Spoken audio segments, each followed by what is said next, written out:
मेरा नाम चांद सिंह है और मैं दिल्ली पुलिस में हेड कांस्टेबल हूँ और लाल किले पे ही मेरी यहीं पर ही ड्यूटी है मेरी। और यहीं पर ही आसपास के जो बच्चे हैं, जो मज़दूरों के बच्चे हैं, जो कभी स्कूल नहीं गए थे, तो उनकी मैंने एक छोटी सी पाठशाला बना रखी जिसको लोग बाग थान सिंह की पाठशाला कहते हैं। तो ये 2015 में मैंने चालू करी थी इस पाठशाला को और आज ये मेरे पास कम से कम 80 से ऊपर बच्चे हो चुके हैं इस पाठशाला के अंदर। और दूसरा नंबर क्या है, क्या कहते हैं, पाठशाला बनाने का मेरा मेन मकसद ये है कि इन बच्चों को क्राइम से रोका जाए। हम पूरे तरीके से प्रयास कर रहे हैं, हर प्रयास कर रहे हैं कि ताकि इन बच्चों को रोका जाए, ये बच्चे अच्छी संगत में आ सकें, गलत राह में ना पहुँचे लोगों को। क्योंकि आपको पता है आजकल जो क्राइम कर रहे हैं वो छोटे बच्चे कर रहे हैं। अगर इन छोटे बच्चों को हम समझा दें, पढ़ाई की तरफ आकर्षित कर दें और उन्हें ये समझा दें कि ये गलत चीज़ है, ये गलत चीज़ है, तो वो उन चीज़ों को क्यों ग्रहण करेगा। तो मेरा मेन मकसद यही था कि ये बच्चे पढ़ें, क्योंकि ऐसे माहौल से क्या है कि गरीबी क्या होती है, मेहनत क्या होती है। तो वही मैंने इन बच्चों को देख के सोचा कि इन बच्चों को समझाया जाए। आपने इतनी 80 बच्चे बता रहे हैं, आपकी पाठशाला में 80 बच्चे अध्ययन कर रहे हैं और आप इनको क्राइम से बचाना चाह रहे हैं, लेकिन इनका जो खर्चा होता है वो कहाँ से वहन करते हैं? मैम देखिए, खर्चे के लिए तो मैम देखिए मेरा दिल्ली पुलिस परिवार सीनियर अफसर हैं, वो सारा सपोर्ट करते हैं। कई ऑफिसर्स हैं, कई मेरे सामाजिक लोग भी हैं जो इस चीज़ में सपोर्ट करते हैं मेरे, जो वो कहते हैं कि हमेशा क्या कहते हैं, क्योंकि देखिए मैम अगर आप कोई भी एक अच्छा काम करेंगे तो आपके साथ रास्ते खुलते चले जाएंगे।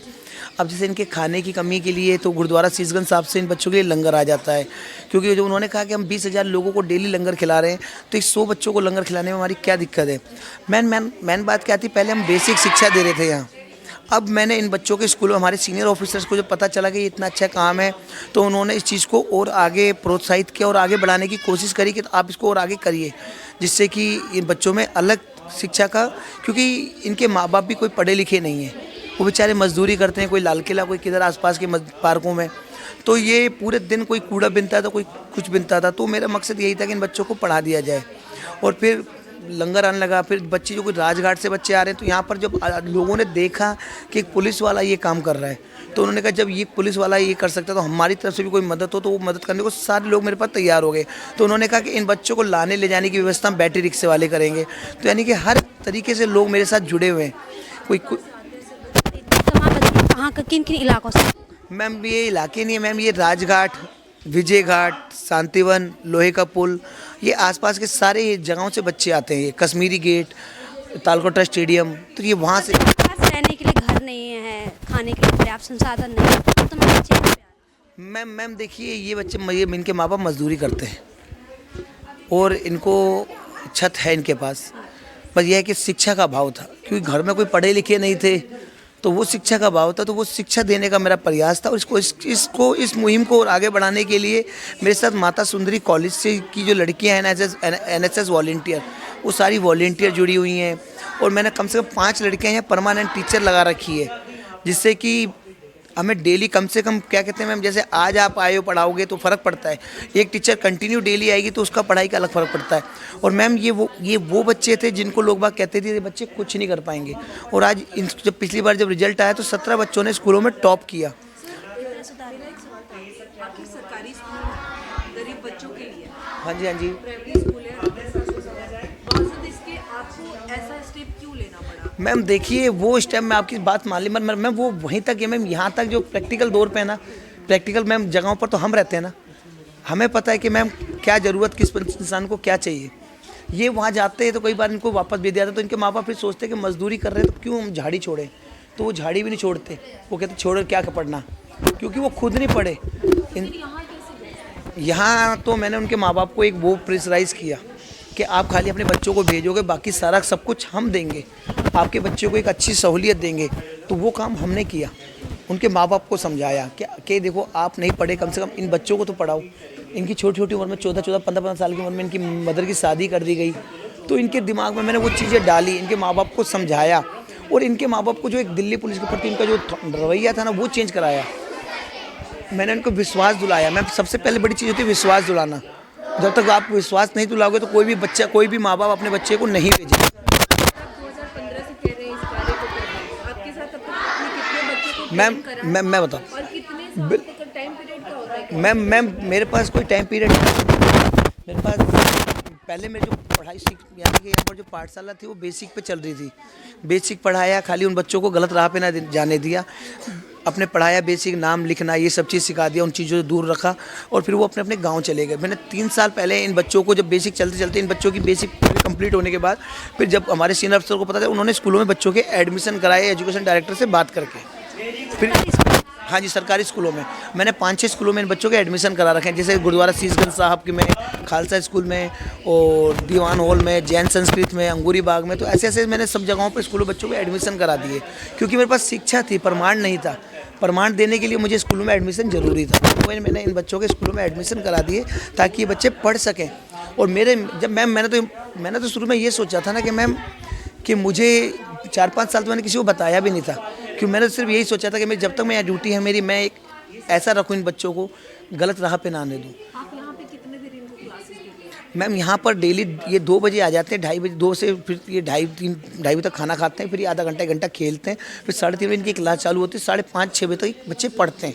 यहाँ पे इनका लंच कहाँ से होता है? लंच शीशगंज गुरुद्वारे से इनका डेली लंगर आता है। बाल्टियाँ, वो बाल्टी रखी हुई है सामने मैम, वो पड़ी, तो उसमें ये लंगर आता है मैम। ये अब ये देखिए, अब ये एक इनमें वर्कशॉप चल रही है मैम, ये वर्कशॉप चला रहे हैं अभी ये मैम इनको मेरे इंस्टाग्राम से पता चला, तो ये वर्कशॉप करने आई। ये 1ली से 5वीं क्लास तक की वर्कशॉप है। ये 1ली से 5वीं क्लास तक के बच्चों को ये समझाने जा रहे हैं कि गुड टच, बैड टच, कोई गलत जगहों पर हाथ ना लगाए, क्योंकि जब तक इन लोगों को आप समझाओगे नहीं ना, हमारा खेल कूद के अलावा मैम हम हर चीज़ों को वो करते हैं, इनके हर बच्चों तरह की एक्टिविटी करवा रहे, करिकुलम एक्टिविटी। सब कुछ, सारी एक्टिविटी, जैसे कि अभी 25 को क्रिसमस डे था, तो क्रिसमस डे बनाया, अब नए साल की फिर तैयारी होगी, तो यानी कि मैम हम हर चीज़ की कोशिश कर रहे हैं कि हम हर चीज़ कराएं। एक सवाल है मेरा, जैसे यहाँ पे सामने मंदिर दिख रहा है, तो ये जो जगह है दी गई है, किसी ने दी है आपको? ये खुद आपने मतलब यहाँ पे बनवाया है या किसी सरकारी प्राइवेट प्रॉपर्टी? मैम देखिए मैम, ये जगह आर्कियोलॉजी सर्वे ऑफ इंडिया की है मैम। ये मंदिर था 2004 में, यहाँ से आर्मी हट गई, तो ये मंदिर बंद पड़ा हुआ था, यहाँ पर कोई आता भी नहीं था। तो जब सोचा, जब इनके माँ बाप यहीं आसपास काम कर रहे हैं, लाल किले में काम कर रहे हैं, तो इनको एक शिक्षा की जगह दे दी जाता, क्योंकि पहले लाल किले के अंदर इनके अफसर पढ़ाते थे बच्चों को। हाँ, तो मैंने सोचा जब वो चले गए, ट्रांसफ़र हो गया, तो मैं सोचा क्यों ना इस काम को और आगे बढ़ाया जाए। फिर उनका आर्कियोलॉजी सर्वे ऑफ इंडिया का बहुत बड़ा सपोर्ट है, वो भी चाहते हैं कि जब इनके माँ बाप बेचारे लाल किले में काम कर रहे हैं, तो कम से कम बच्चों को तो पढ़ने का अधिकार है। और मैम आज के टाइम में पढ़ने का अधिकार तो मैम सबका है, चाहे वो गरीब हो, चाहे अमीर हो, चाहे कुछ भी ना हो, मैम पढ़ने का अधिकार आप किसी का आप छीन नहीं सकते। तो मैंने एक छोटी सी कोशिश और छोटा सा प्रयास किया कि इन बच्चों को थोड़ा बेसिक शिक्षा मिल जाए। अंतिम सवाल है कि जिस तरह से मतलब आप पुलिस में हैं, कानूनी वर्दी पहनी हुई है, आपने टाइम नहीं मिलता, समय नहीं होता, आप कैसे निकालते हो इनके लिए समय? देखिए, ये आपका बहुत अच्छा सवाल है कि मैं समय कैसे निकालता हूँ। देखिए मैम, मेरी सबसे फर्स्ट प्रायोरिटी है ड्यूटी, मगर ड्यूटी के दौरान अगर ये देखिए मैम, ये भी एक मैंने इसको अपने एक पार्ट में जोड़ा, ड्यूटी के पार्ट में एक, क्योंकि मैम अगर ये बच्चे क्राइम करेंगे, अगर इन बच्चों को हम समझा के रखें, हमारे पुलिस का काम क्या होता है? शांति, सेवा, न्याय। शांति आप अपने एरिया में कैसे बनाओगे? जब आपके सब माहौल सब अच्छा रहेगा।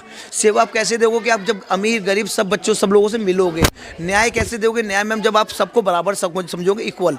तो मैम वही मैंने एक नीति के तहत मैंने एक अलग तरीका पकड़ा, क्योंकि मैम देखिए, बड़े बच्चों पढ़े लिखोगे तो कलम कोई भी पकड़ा देगा, इन बच्चों को कलम पकड़ाना मेरे लिए सबसे बड़ा चैलेंज था, वो मैंने एक्सेप्ट किया। और मैम आज 17 बच्चों जब स्कूलों में टॉप किया, तो जो लोग कहते थे ना ये बच्चे कुछ नहीं कर पाएंगे, उन लोगों के मुंह पे भी एक तमाचा था ये। अब ये बच्चे, आप इनसे खुद पढ़ाई के बारे में पूछ सकते हैं कि अभी भी मेरे स्कूल के अंदर, जब स्कूलों के अंदर भी जो अभी पेपर हुए हैं, तो सारे मेरे बच्चों के स्कूल में टॉप हैं। और भी बच्चे आते हैं, मगर मेरे स्कूल के बच्चे, वहाँ से प्रिंसिपलों के फ़ोन आते हैं कि सर आपके पास और ऐसे बच्चे हों तो वो हमें दीजिए। तो ये मेरे लिए गर्व की बात है ना। और सबसे बड़ी बात क्या है मैम, ये इसमें दिल्ली पुलिस का, मेरे परिवार का और मेरे सीनियर अफसर का बहुत बड़ा सपोर्ट रहा है। मैम देखिए, जुड़े तो मेरे सीनियर अफसर सारे ही हैं मेरे साथ, उनका सबका सपोर्ट है मेरे साथ, उनका सबका साथ है, उनका साथ होना मेरे लिए बहुत बड़ी बात है। और मेरे दिल्ली पुलिस के लिए भी गर्व की बात है, क्योंकि दिल्ली पुलिस का ये, क्योंकि मैम आपने देखा होगा जो दिल्ली पुलिस ने जो लॉकडाउन में जो काम किया था, उसको कोई भूल नहीं सकता। तो वही चीज़ें मैम, ऐसी चीज़ें मैम, हर किसी बच्चे की एक अपनी अलग कहानी है इनमें। किसी की मदर नहीं है, किसी के पिता नहीं है, किसी का भाई नहीं है, तो उन सबका माता पिता भाई बनकर सब जगह काम कर रहा हूँ मैं। और दूसरा नंबर क्या है मैम, मैंने ये नहीं कि खाली अब पकड़िए आप कलम और ये बच्चों को पढ़ाने लग जाइए, पढ़ने लग जाइए। मैम क्या कहते हैं, इनके घर में अगर राशन भी नहीं होगा था ना कभी बार, तो राशन ही मैं ही डलवाता हूँ। मैं राशन भी पहुंचाते घर? मैम मैं इनके घर में अगर राशन नहीं होगा तो राशन पहुँचाऊँगा, किराया नहीं होगा, कई लोग किराए पे रह रहे हैं तो उनका किराया भी मैं बर्बाद देता हूँ। तो मैम ऐसा नहीं है, अगर ये बीमार होंगे तो उनके लिए दवाइयों का खर्चा भी मुझे देना पड़ जाता है, क्योंकि मेरा प्यार है ना वो इन बच्चों से है। और मैं चाहता हूँ कि मैंने इन बच्चों से दिल से प्यार कर रखा है, तो मैं चाहता हूँ कि इन बच्चों को मैं जो मैंने, क्योंकि इन बच्चों ने सपने देखे ना मेरी वर्दी में देखे, और वो सपने पूरा करना मेरा फ़र्ज़ है।